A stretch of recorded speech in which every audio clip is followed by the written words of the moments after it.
Menstrual cups as opposed to tampons. I guess that a lot more women are using these. The question is, are they a safe alternative?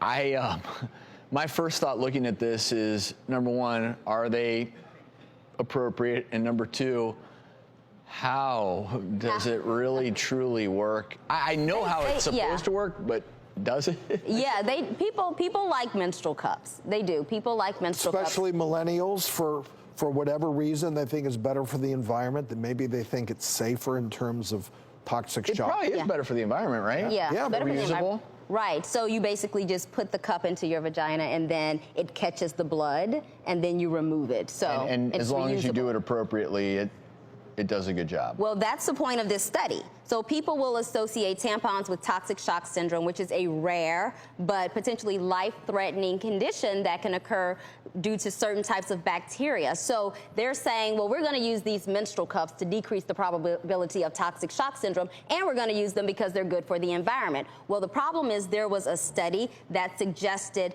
these menstrual cups could actually be more dangerous when it came to toxic shock syndrome. So they said when you insert it, there's air that comes in with it, and because of that air, it can help the bacteria grow. So it's a staph bacteria that's associated with the toxic shock syndrome that likes to grow in the midst of air.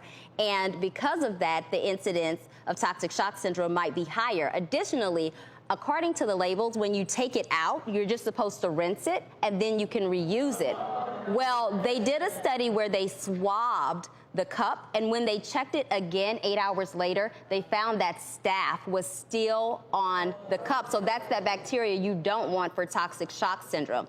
If you're going to use this, I would recommend getting at least two so you can alternate, and when you take one out, you can boil it instead of just rinsing it. Also, make sure you have the right size. You don't want it to be too big, and if you happen to see symptoms of toxic shock syndrome, like a really high fever, or you're feeling dizzy because your blood pressure is really low, or sunburn, like rashes on your palms or soles, make sure you see a doctor. But I think the moral of the story is, don't think you can't get toxic shock syndrome because you're not using a tampon, because there are other reasons for toxic shock syndrome, like cuts or bruises after a surgery, and you can still get it with a menstrual cup. It is rare, Fortunately, very, very rare. It is rare. With these menstrual cups, would you go into your OBGYN to learn how, I mean, does that kind of wrap around the edge of the cervix? So you can buy these just at the store, and they'll ask you if you've had a baby and kind of things like that, and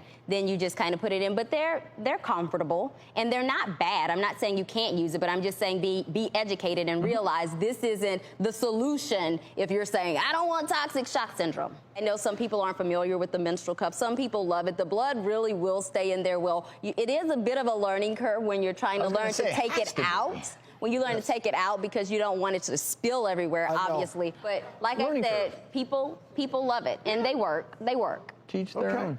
Talk to your gynecologist.